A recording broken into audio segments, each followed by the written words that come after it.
तो अगला जो इस वीडियो में हम लोग अगला प्रदूषण देखेंगे, समुद्री प्रदूषण।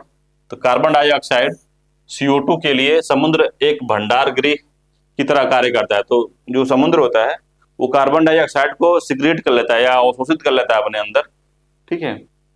और वो मानवीय क्रियाकलापों से उत्पादित 1/3 जो CO है, मतलब कार्बन मोनोऑक्साइड को अवशोषित कर जलवायु परिवर्तन हेतु बफर जोन की तरह कार्य करता है, ठीक है। तो CO2 को भी और CO को भी, दोनों को अवशोषित करता है। तो कार्बन डाइऑक्साइड CO2 के लिए समुद्र एक भंडारण गृह का कार्य करता है तथा मानव जनित क्रियाकलापों से उत्पन्न CO2 है, CO नहीं है, CO2 है, को अवशोषित कर जलवायु परिवर्तन हेतु बफर जोन का काम करता है।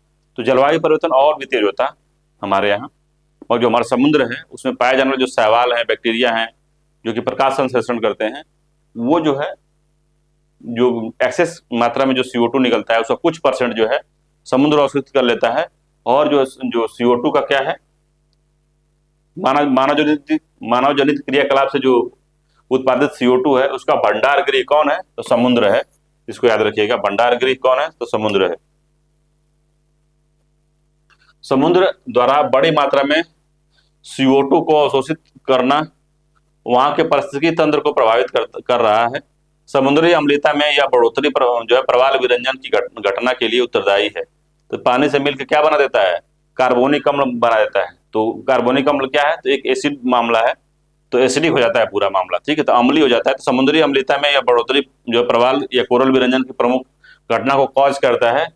इसी के कारण जो है कोरल ब्लीच होता है। तो कोरल ब्लीच क्या है, तो हमने पिछले इन्वायरमेंट के वीडियो में बताया था कि कोरल ब्लीच जो है, जब जो है उनसे जुड़े जो शैवाल हैं, कोरलों से जुड़े जो शैवाल होते हैं, वो क्या करते हैं, अपना कलर खो देते हैं। तो उसी को कहते हैं कोरल ब्लीचिंग, ठीक है। क्योंकि जो कोरल होता है उसका अपना कलर नहीं होता है, वह जो है शैवालों के कलर से ही अपना कलर प्राप्त करता है। अगला, महासागरों में बढ़ रहे अम्लीकरण के कारण जो है कैल्शियम पादप प्लवक की वृद्धि और उत्तरजीविता पर प्रतिकूल प्रभाव डाल रहा है।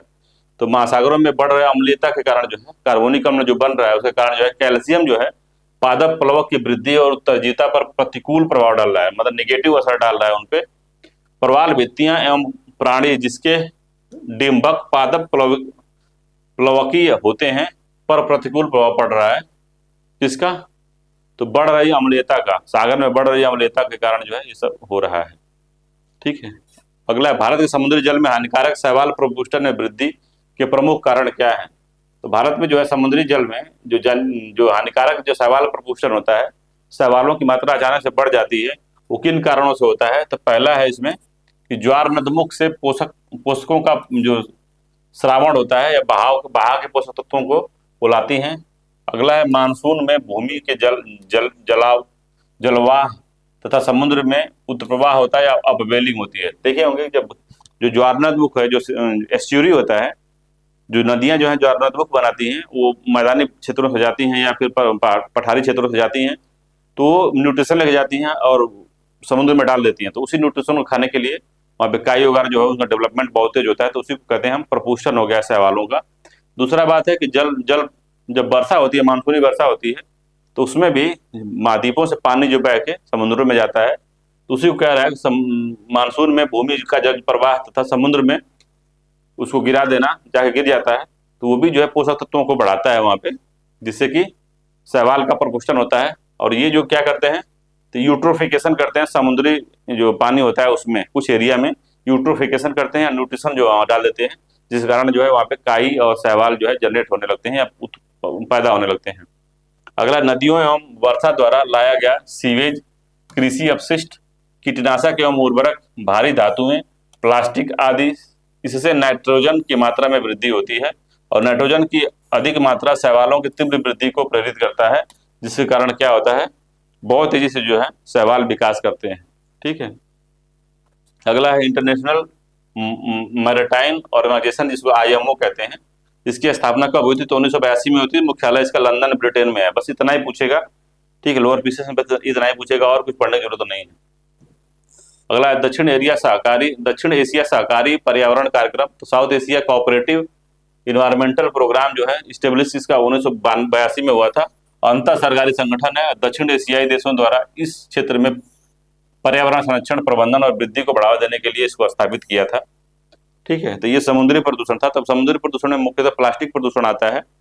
तो प्लास्टिक प्रदूषण जो है एक पैच बना बना के जो है देखेंगे कैलिफोर्निया में, ठीक है, हवाई द्वीप के आसपास जो है कई साल चल के देखिएगा कि किस तरह से जो है लूप बना के प्लास्टिक तैर रहा है समुद्र में। प्लास्टिक इन समुद्र या फिर ओशियन में अगर सर्च करेंगे प्लास्टिक पॉल्यूशन इन ओशियन, तो वीडियो जब आएगा आपको, आपकी आंखें खुली रह जाएंगी कि कितना ज्यादा पॉल्यूशन जो है कर रहे हैं। मुख्यतः जो आपका कौन सा अमेरिका में कौन सा राज्य है जहाँ पे हॉलीवुड है, जो तटीय क्षेत्र है, तो लॉस एंजलिस वगैरह में जो तटीय क्षेत्र है उसका, वहां पे देखेंगे तो आप बहुत ज्यादा जो है प्लास्टिक पॉल्यूशन उधर है। अगला है ध्वनि प्रदूषण, ठीक है। तो ध्वनि किसी वस्तु से उत्पन्न जो सामान्य आवाज होती है उसको ध्वनि कहते हैं। जैसे हम बोल रहे हैं ध्वनि कर रहे हैं, और हम बहुत ज्यादा तेज बोलने लगे तो हम शोर करने लगे, ठीक है। तो ध्वनि अलग है, किसी वस्तु से उत्पन्न सामान्य आवाज को ध्वनि कहते हैं। शोर अधिक तीव्रता की जो आवाज होती है उसको शोर कहते हैं। ध्वनि प्रदूषण क्या होता है, तो ध्वनि का अवांछित या परेशान करने वाला और विचलित करने वाला जो स्तर होता है वो ध्वनि प्रदूषण कहलाता है। ध्वनि प्रदूषण की इकाई डेसिबल होती है, और यह नाम एलेक्जेंडर ग्राहा, तो एलेक्जेंडर ग्राहम बेल के नाम के काम को सराहने की दृष्टि से दिया गया था। ध्वनि जो है डेसिबल जो है एलेक्जेंडर ग्राहम बेल के काम को सराहने के लिए जो है यह नाम डेसिबल दिया गया था, ध्वनि की इकाई मापने के लिए। ध्वनि प्रदूषण के महत्वपूर्ण कारक कौन कौन से हैं, तो अनियोजित औद्योगिक विकास, अत्यधिक मोटर वाहनों का प्रयोग, ठीक है।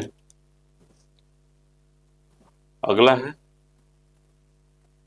यांत्रिक दोषयुक्त विभिन्न प्रकार के वाहनों का परिचालन, जेट एयरक्राफ्ट के उतरना और उड़ना, ये सब जो है ध्वनि प्रदूषण के कारण है। ग्रीन मफलर क्या है, तो ग्रीन मफलर जो है दिल्ली में चला था। तो पेड़ों के आसपास जो है पौधे लगाना जो कि ध्वनि प्रदूषण को कंट्रोल करे। तो पेड़ों के आसपास देखेंगे तो योगी सरकार में भी बहुत ज्यादा पेड़ जो है रोडों के आसपास लगे हैं। इसका मुख्य कारण है ध्वनि के प्रदूषण को कम करना, ठीक है। तो विशालकाय हरे पौधे अधिक ध्वनि प्रदूषण वाले क्षेत्रों में रोपित किए जाते हैं, क्योंकि उनमें ध्वनि तरंगों को अवशोषित करने की क्षमता जो है सर्वाधिक होती है। तो ध्वनि प्रदूषण को नियंत्रित करने वाले ये हरे पौधे ग्रीन मफलर कहलाते हैं, ठीक है। दिल्ली में ग्रीन मफलर भी चला था, याद रखिएगा इसको। अगला ध्वनि स्रोत और उत्पन्न डेसिबल में, तो एग्जाम में पूछता है तो पत्तियों की जो सरसराहट की आवाज आती है वो 20 डेसिबल की होती है। फुसफुसाहट जो है, फुसफुसा से जो दो महिलाएं बात करती हैं वो फुसफुसाहट करके बात करती हैं, तो 30 डीबी हो गया उसका। कमरे या शांत कार्यालय की जो ध्वनि होती है 40 डेसिबल की होती है। सामान्य बातचीत करते समय जो है 60 डेसिबल होता है। ट्रक की आवाज 80 से 85 डेसिबल होती है। जेट इंजन की आवाज 120 डेसिबल से अधिक होती है। जेट प्लेन का उतरना 150 डेसिबल से अधिक। रॉकेट इंजन 180 डेसिबल से अधिक होता है, ठीक है। तो इसको विज्ञान में पूछा है कई बार, ये देख लीजिएगा। अगला है सोनिक बूम। तो सोनिक बूम क्या है, ध्वनि की गति से तेज चलने वाले जेट विमानों से उत्पन्न शोर सोनिक बूम कहलाते हैं। सोनिक बूम इकाई मैक यूनिट है। सोनी बूम की इकाई जो है मैक है। मैक जो है स्पीड मापता है, किसी भी जो रॉकेट वगैरह होता है उसका मापते हैं कि कितने मैक का है वो, तो उससे पावरफुल उसकी शक्ति भी माप होती है। और दूसरा जो है उसका यूनिट भी माप हो जाता है उससे, ये इसको याद रखिएगा, ठीक है। तो यदि यह रफ्तार ध्वनि की रफ्तार से दोगुनी होती है तो उसे 2 मैक कहते हैं। तो ध्वनि की रफ्तार से अगर चलेगा तो उसको 1 मैक कहेंगे, 1 मैक कि ध्वनि की स्पीड से अगर चल रही है कोई भी तरंग तो उसको कहेंगे 1 मैक। तो ध्वनि की अगर दुगुना तरंग से चल रही है, ध्वनि की रफ्तार से दोगुने की स्पीड में चले तो उसको 2 मैक कहेंगे। तो 1 मैक इक्वल टू होता है ध्वनि की गति, ठीक है। 2 मैक का मतलब होता है ध्वनि की रफ्तार की दोगुनी गति, ठीक है। तो ये प्रदूषण है। अगला है मृदा प्रदूषण।